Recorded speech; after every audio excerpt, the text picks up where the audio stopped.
High output alternator or upgrade battery first? Alright guys, I want to welcome y'all back to the MotoArchy Bikes and Bass YouTube channel. And if you're new here, as the name implies, I work on anything bikes and bass, car audio related.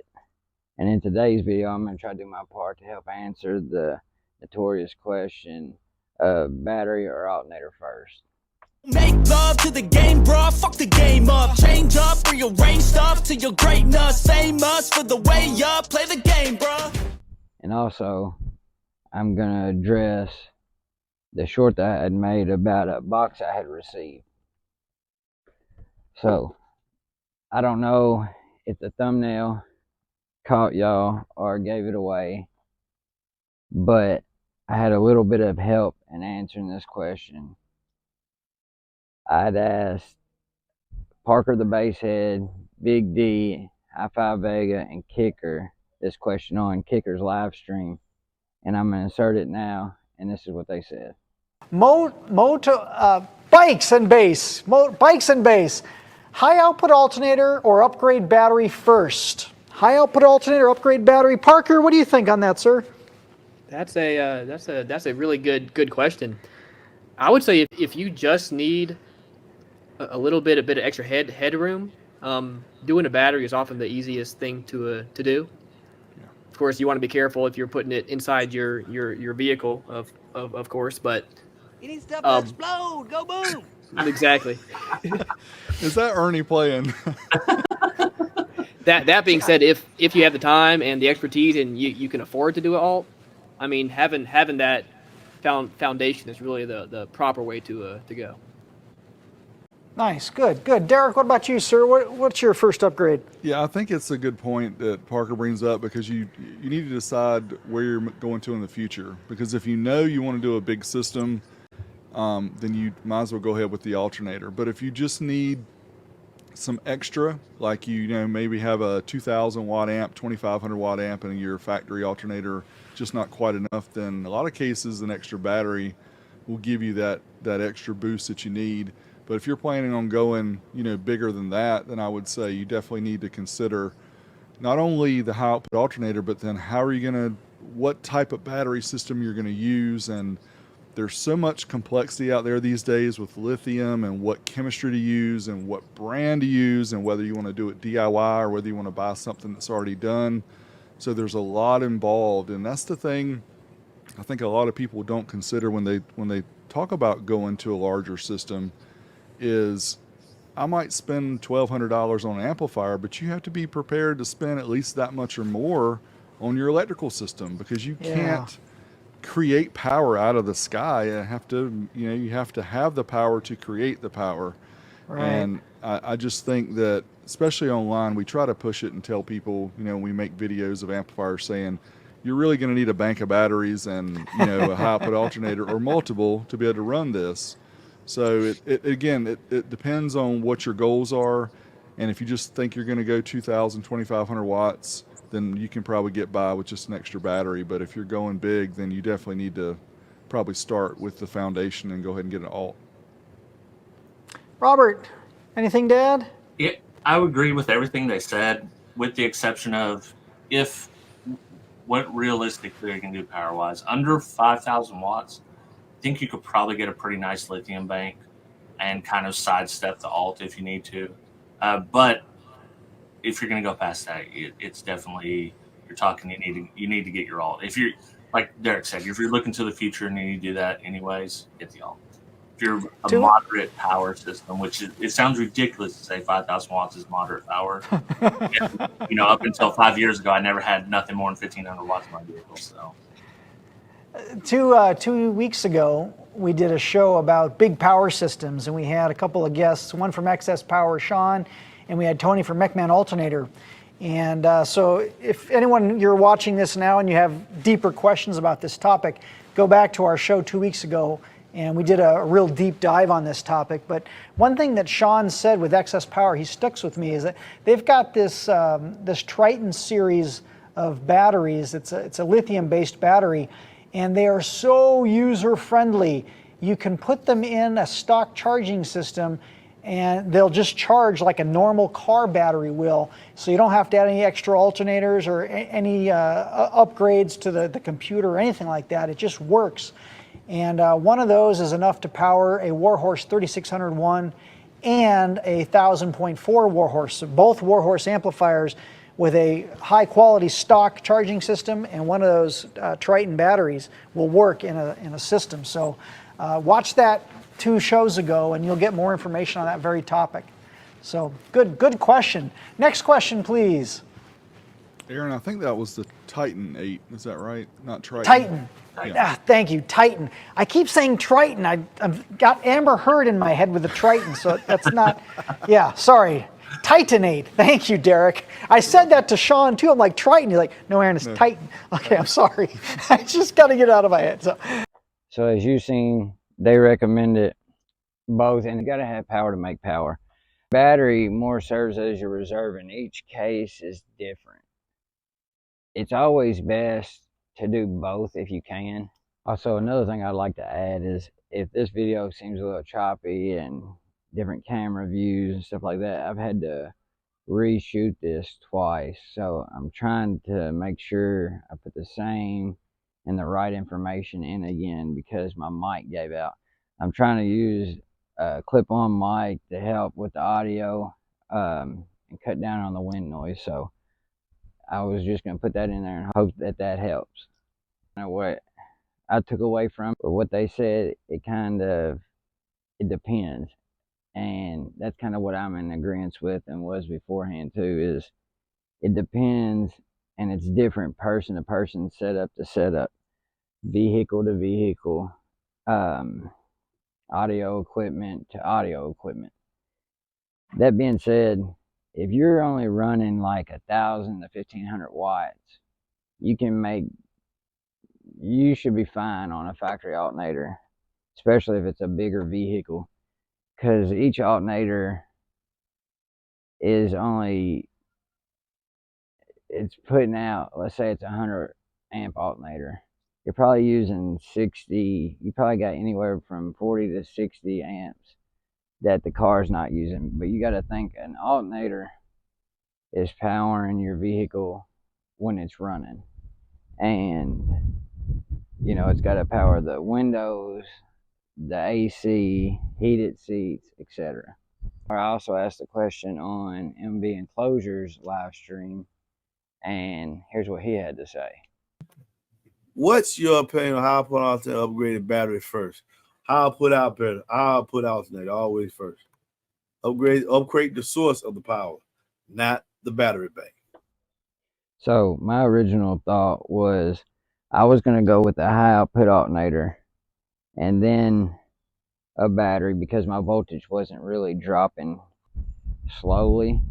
It was dropping fast, but it was recovering fast. So in my truck, I have a higher than normal, I should say, not factory, but normal alternator. I have I think it's a 130 or 170.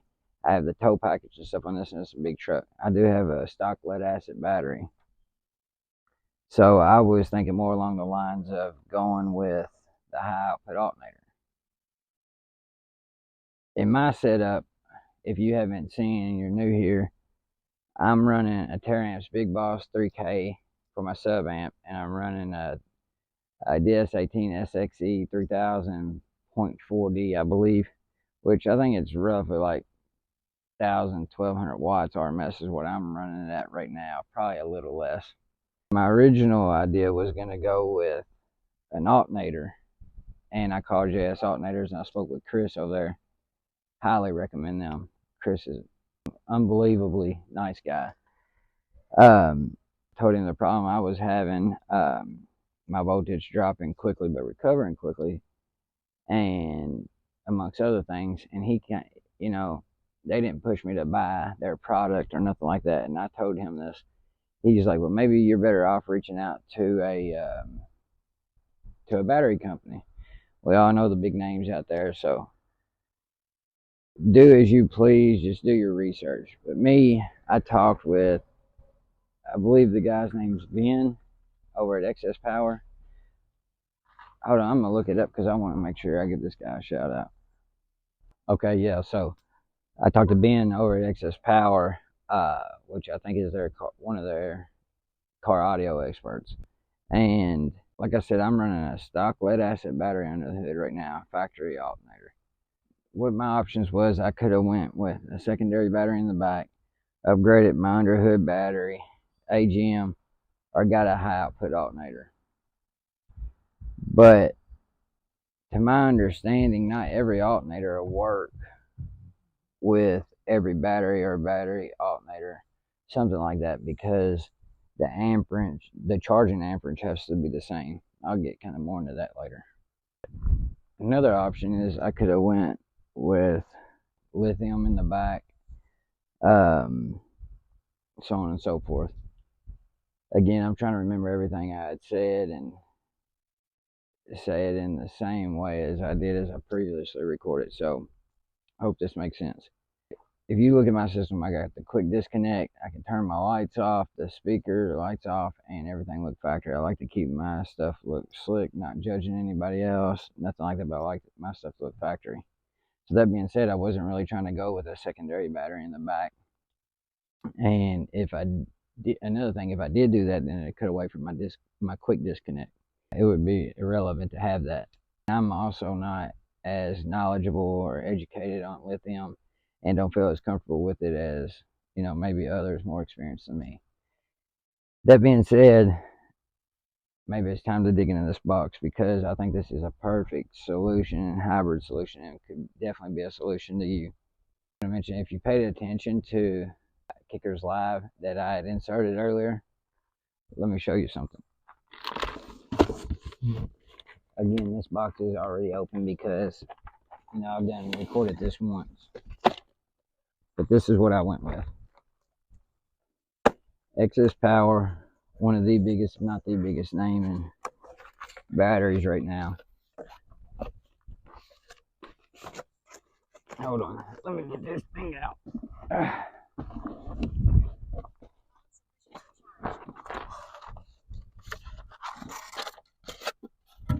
So obviously I went with a battery. And you're probably asking yourself, you mean to tell me you went with another battery to put in the back rather than upgrading the lead acid under the hood? Well, let me show you. Oh, I can't get it out of here. Hold on. Oh. Yeah, right. This battery's probably 7-10 pounds. And what this is it's the Titanate Power S5 3400. 30 amp hours, 120 watt hours, 1500 cold cranking amps. And can you see that? 5,000 watts.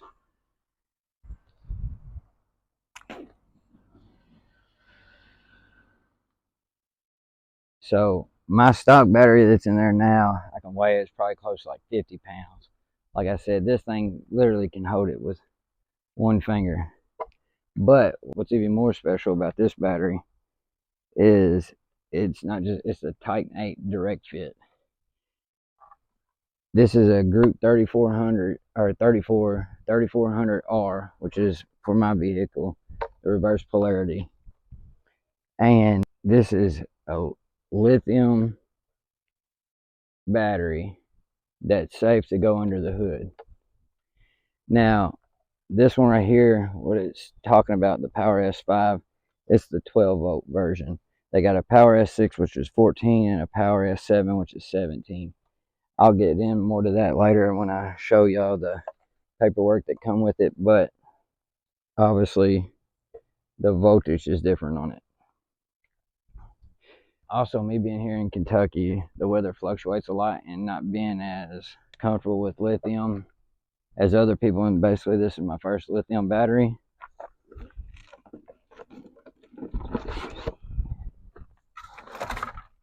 I picked this up too, their heat wrap.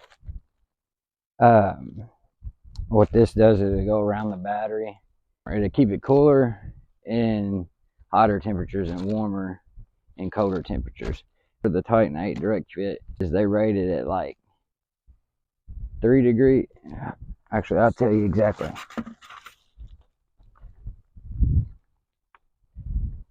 -4 degrees Fahrenheit and 131 degrees Fahrenheit. It would be fine without this, but just as an extra precaution and, you know, peace of mind, I picked it up too.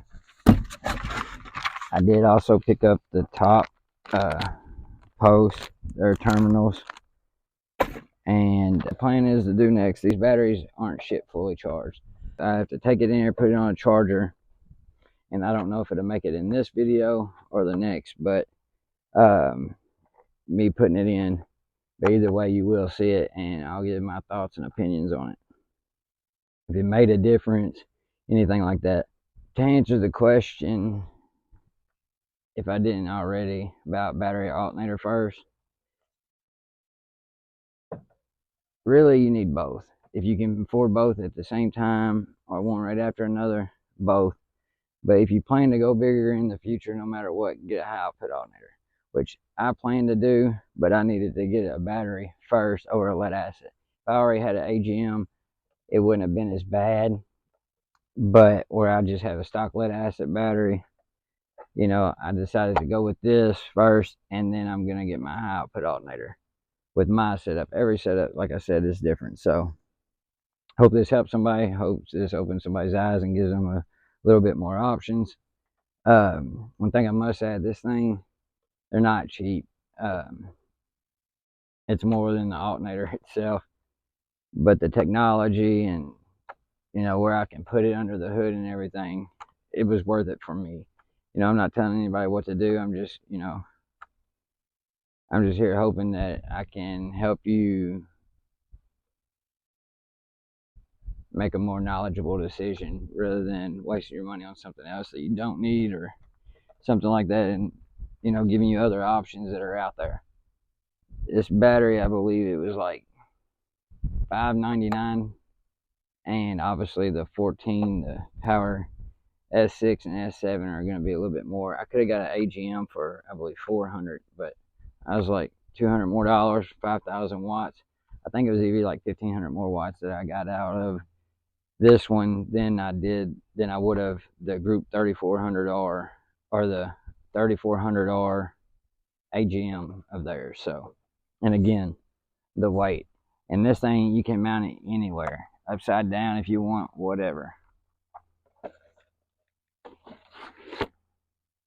As I'm picking up stuff here, I want to note what I'll probably end up doing, like I said, is going with this under the hood Titan 8 direct fit under the hood, getting high output alternator. I'll make a video of all that, what I went with, obviously going with JS alternators. But this battery is only safe for 300 amps. I'm gonna have to talk to them because I think that the smallest they make or closest to 300 without going over is a 270.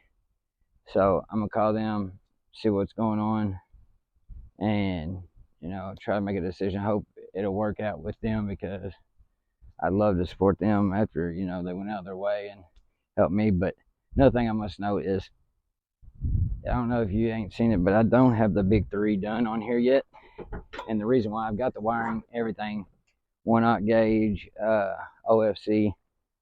The reason I haven't yet is because I was going to do it all when I, you know, got my high output alternator, just do it all at once.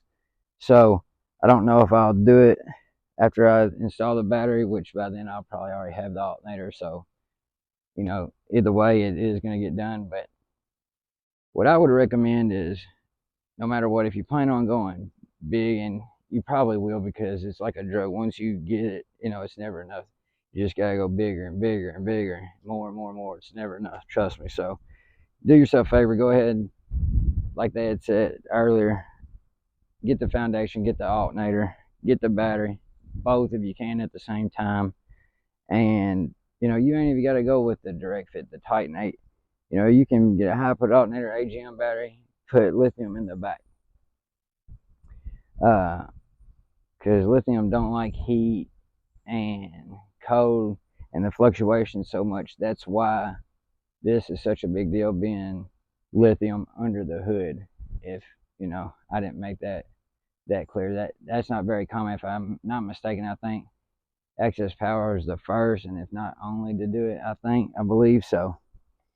That being said, that's what I'm going with. Planning on getting a high output alternator, doing the big 3, and that definitely be suffice for now.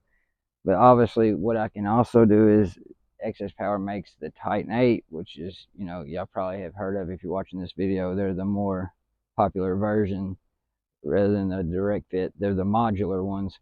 I can put it straight in line with these, and they got the reserve version and they got the power version.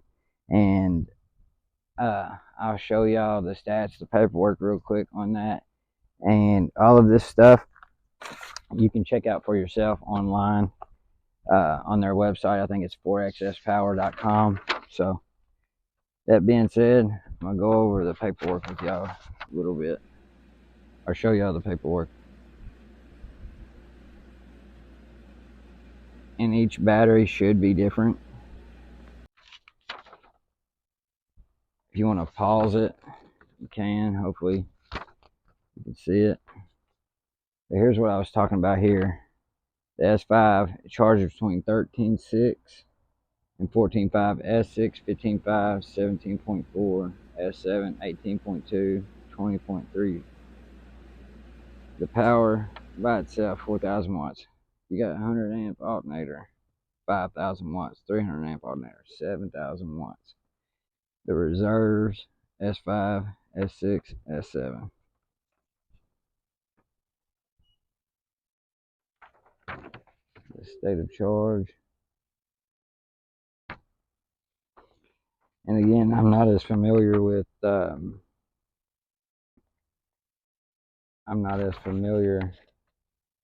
their products obviously as they would be.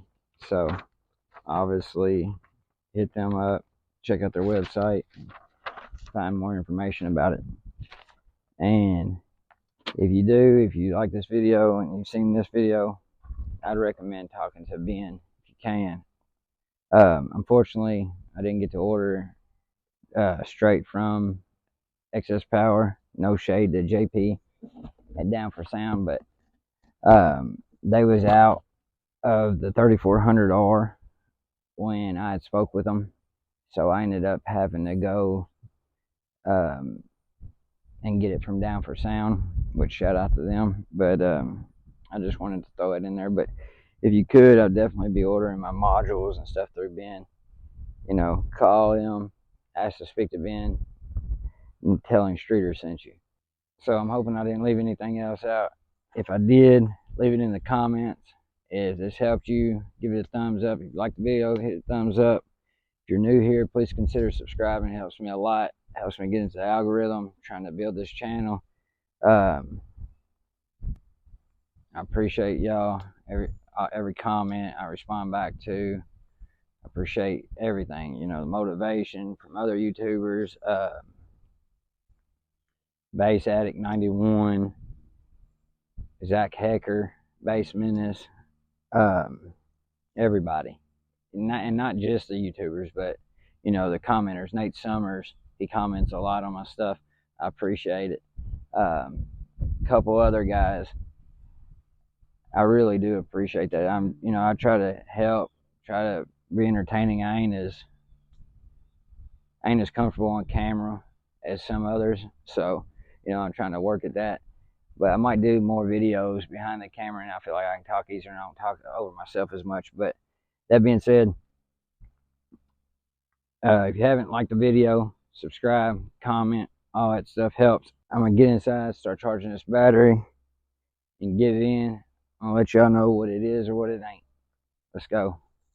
Well, I wasn't planning on finishing this video like this, but as you can see, took my old battery out. Just cleaning my engine bay tray a little bit. Let me show y'all something. Because if you look, I uncleaned my tray. I unhooked my power wires, everything like that. Here's my ground, here's my power. Charged the battery and everything. But I don't know if y'all caught it, because I sure didn't. I didn't catch it until I was about to bring it out here. It's just the 3400. It's not the 3400R. They sent me the wrong battery. No, God! No, God, please, no! No! No! No! So I contacted Down for Sound. They said, all right, send us a picture, what you received wrong, all of that. I done that. And I asked the question because I was curious. I was like, this is my daily driver. How long will it take? It's the weekend. I don't really need to drive it, but I didn't want to put all that stuff back in, redo it all over. She said, well, we can only go as fast as you can go. What? Bro, what are you talking about, man? I don't know. I didn't like it very well, so I probably ain't gonna be ordering nothing else from them. I mean, I ain't expecting nothing free for my troubles, but you could at least be a little bit more understanding. So I called around, called Access Power. It looks like I'm just gonna be ordering it back from Ben and them. I'm trying to see, and they have an estimate when it'd be back in stock. If it is, I'm waiting to hear back from him. Instead of returning, getting the right one from Down for Sound, I said, Excess Power is out of them. You go ahead and check with the warehouse and see before I do an exchange for the right battery if y'all even have it in stock, because I don't want to sit and wait even longer just to hear back that y'all don't even have that battery in stock, you know what I mean? So she calls the warehouse and they come back over the radio and they said, yeah, it don't look like we have that battery. We're probably gonna have to drop ship it from Access Power. I was like, well, if y'all are gonna drop ship it from them, I'll just order it from them. But I'm glad that I checked that out before I done an exchange, just to wait even longer, just to hear back, hey, we don't have it in stock and all that, so I can go ahead and get in front of this. Crazy, but I am gonna end up staying with this battery. I'm gonna go with this. Talk to Ben or Sean over at Excess Power. Hear from them. About to send this battery out right now. Man, I hate it that it ended like this, but we're gonna be back 5,000 watts stronger, and I'll keep y'all up to date. Don't forget to hit that subscribe button and find out when I re-upload, or when I upload the next video about the battery when I get it installed. Man, fucking sucks. I don't ever slow up, no I don't take shit. I got no love for the fakeness. If you wanna play tough and wanna hate this, I'll always show up.